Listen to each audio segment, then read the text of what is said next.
Assalamu alaikum, dear viewers and listeners of the Afghan Eye.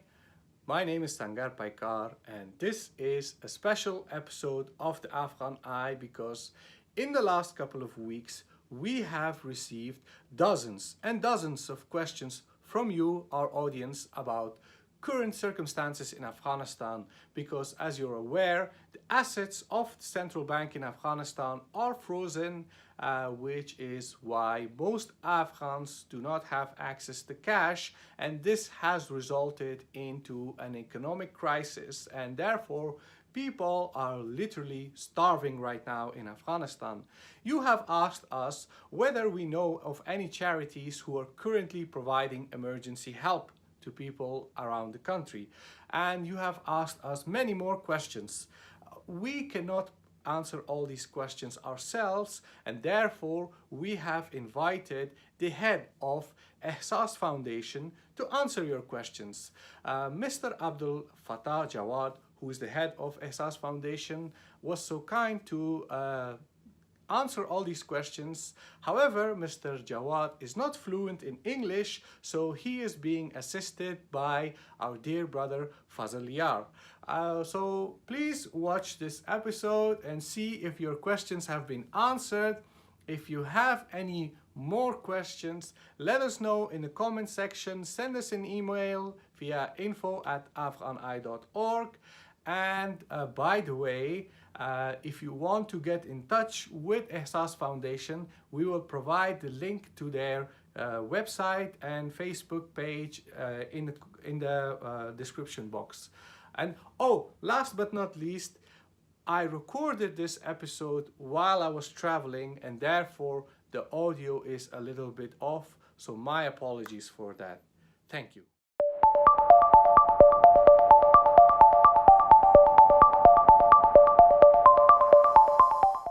Welcome to the Afghan Eye YouTube channel. If this is your first visit, make sure to subscribe and press the notification bell so that you won't miss any of our new videos. Assalamu alaikum. Welcome to another episode of the Afghan Eye podcast. I'm your host Sangar Paikar, and in this episode we will talk to Mr. Abdulfatah Jawad, who is the head of a charity in Afghanistan called Ehsas Foundation.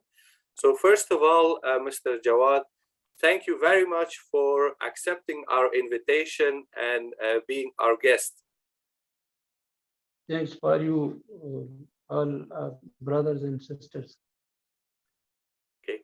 Mr. Jawad, I would like to know, first of all, Ehsas Foundation, when was this charity created, and what was the goal and purpose of this charity?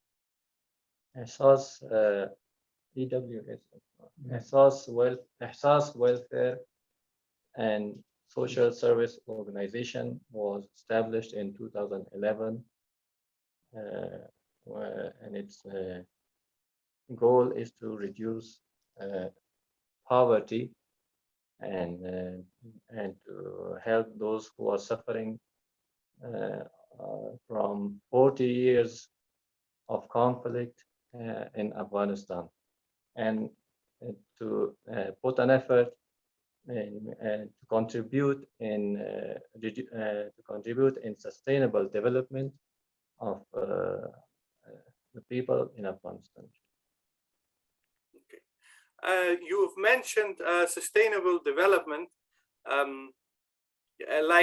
for instance, providing courses or training so that people can start working and earning their own living. Is this a core business of your charity, or is providing subsistence to people more important? Well, the emergency aid, is just a response in an emergency situation, but our core mission or objective is to help reduce poverty, and it is only achievable if we help people earn a living for themselves by training them, vocational courses, etc. And since the collapse of the previous government, we have seen a worsening economic situation in Afghanistan.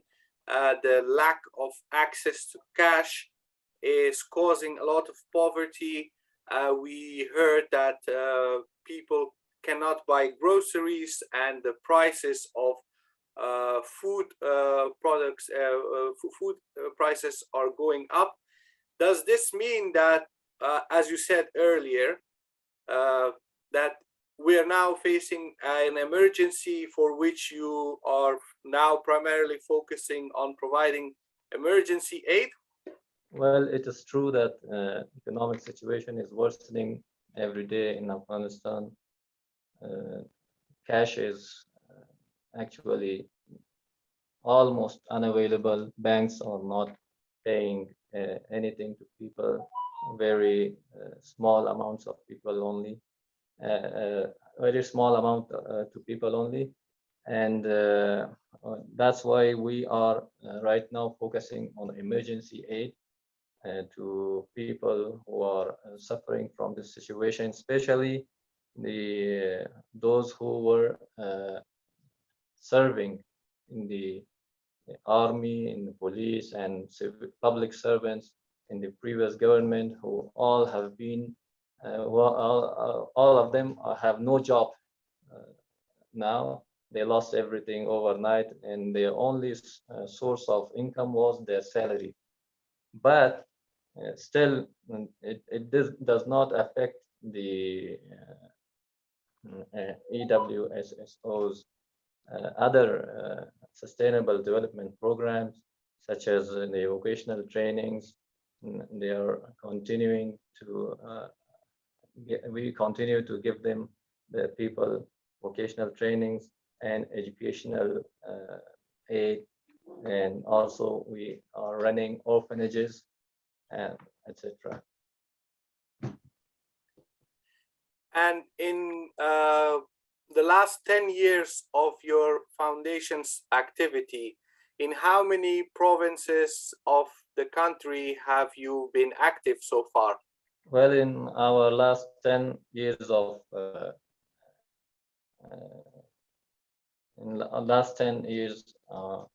of our activities in Afghanistan, we only, except two provinces, we have the ability to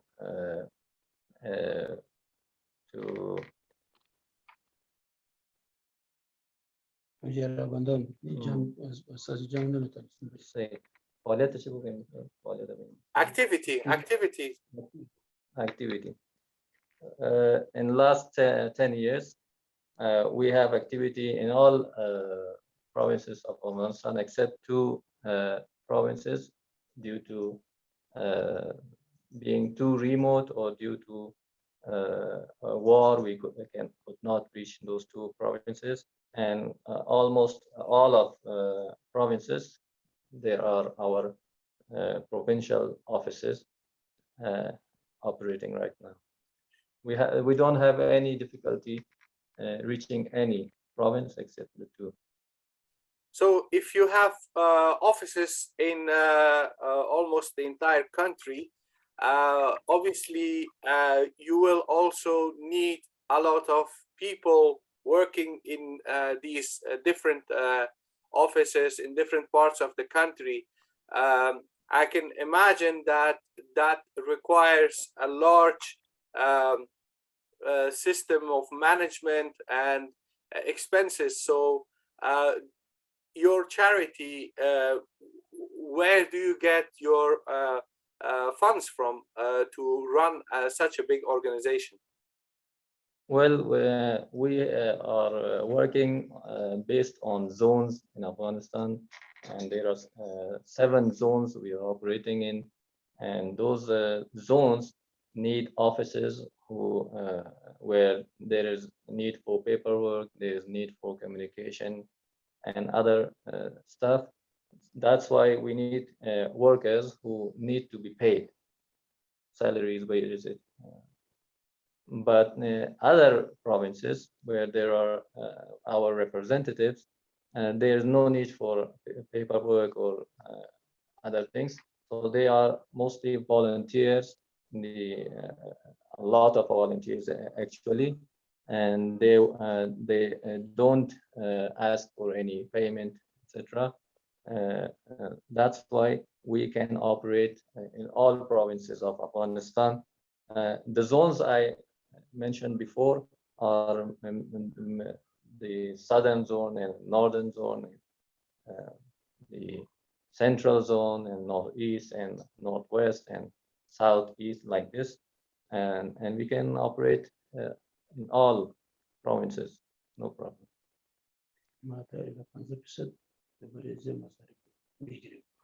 So that's why we do charge about 10 to 15% and for costs only. So it's not really for profit. So right now we see that we have an extraordinary situation in Afghanistan, and the necessity for food and help for lots of people is more urgent than ever. So are you receiving enough financial support from donors? Well, as you said, there's a crisis in Afghanistan, and actually reality is that Afghanistan has lost connection with the outside world. And also banks are shut, borders are closed, some major borders, and international donors, they have supported verbally only. We haven't seen any of their promises materialized in this situation. Only Malaysian and Turkish donors so far have provided some aid for the needy people here, and we hope others and other international donors will soon join them, and we, Ehsas, EWSSO, and other charity organizations out there in Afghanistan will fully cooperate with them, inshallah. I have received a lot of questions from Afghans who live in Western countries, but also non-Afghans, people from different nationalities from around the world, asking how they can help as individuals. So they all ask, how can we send money to Afghanistan, to charities? How can we support these aid efforts? And I honestly don't know, so that's why I would like to ask this question from you. So suppose someone like me who is in the Netherlands, or someone from United Kingdom or the United States or Canada, if they want to help as individuals, how can they donate? Well, the major problem Afghanistan is facing right now is the issue of money transfer. We cannot transfer money through banks or a bank account. That's why trade is almost off. The traders cannot do their trade, and the aid cannot enter the banks from other banks, other international banks. So the solution we found is that we can receive aid in form of hawala. We have already received some aid from European countries. Some people have sent us money through hawala. and that's the only solution right now, and it's very easy for money transfer. The people outside of Afghanistan, whether they are Afghan or they are not Afghan, they can support this process, this aid process, by putting effort in collecting aid in their countries where they are living, in Europe or America or any other country, and they can send us that aid through hawala. So suppose I want to use the hawala system to send aid to your charity. What kind of details do I have to give the hawala agent?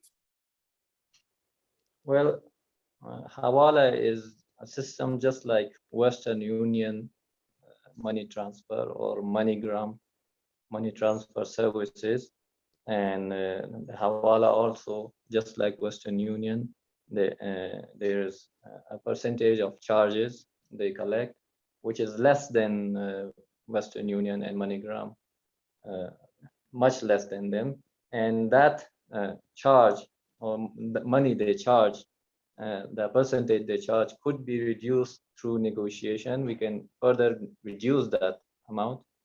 And another thing is that hawala is a deal between two persons. It's a person-to-person deal. It doesn't really require a lot of information. But what we can do is that when those who send us the money through hawala, we can send them official receipt, send them back official receipt of the aid we have received, to make sure that the money has been received. Okay, thank you. A last question regarding transfers.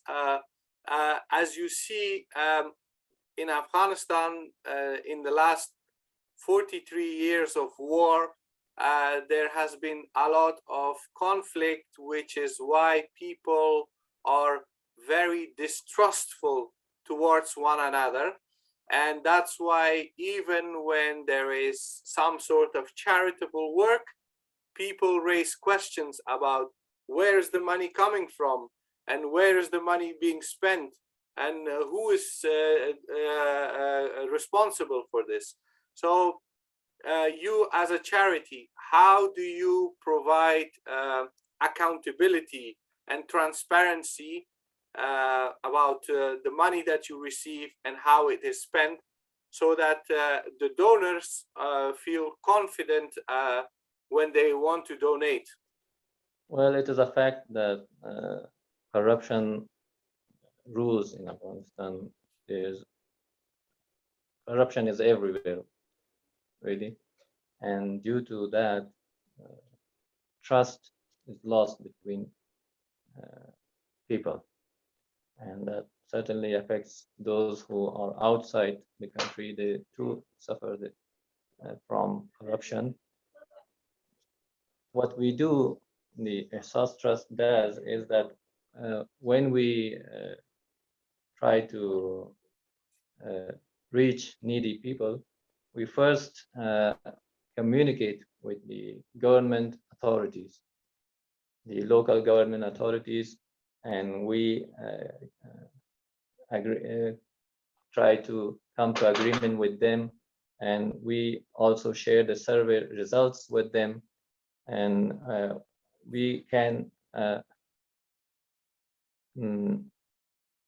provide the donors with official certificates from the government, signed and sealed by the government, that such and such aid has been distributed by such organization, and also we can provide video clips, photos, reports if you request that, and we also have interviews from the beneficiaries who receive aid, and whether they did receive aid and what amount or what aid did they receive, and the positive change in their life in this difficult situation. They can provide you the proof, inshallah. And since the change of government, now that Taliban are in power, does that create any kind of problems for you as a charity to operate in different parts of the country? And as you said, that you need documents and evidence to prove of your activity. Do they cooperate with you, or do you face any challenges? It is obvious that the government has changed, and it is an overnight change. Rules have changed, and the way Taliban deal with NGOs and charities, certainly it has been affected by the change in the government and the mindset of Taliban. But we met with them, with the minister, and he promised to cooperate and not to pose any, not to create any problems in aid work. But there are certain cases where individuals create problems for the aid workers and the NGOs, which is normally solved after negotiation and communication with the authorities. In reality, there's no major change in the process of aid work, and it is same as before. We have no problem reaching any province at all. Thank you very much. I think for our audience, it's very interesting to find out more about you as a person. What is your personal background, and how did you get involved in charitable work and this aid organization? What did you do before you became involved in Ehsas Foundation? Well, since I was studying in Kabul University, in the field of Sharia and law, I was a media activist. I worked as an editor-in-chief for a weekly magazine. I worked in radio and TV. I have social media engagement, active social media engagement. So I was an active person in the field of media from long ago, and it also involves the media work, involves the aid work. I used to go to different places to present in the form of media the activities of charity work.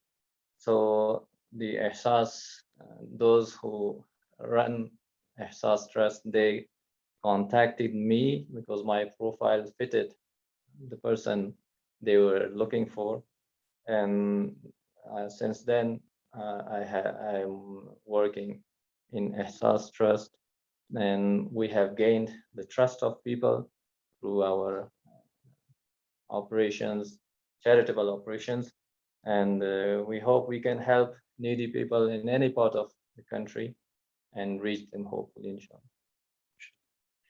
So finally, if people want to get in touch with Ehsas Foundation, if they want to support and help you, what is the best way to reach you? Through your website or Facebook or your phone number?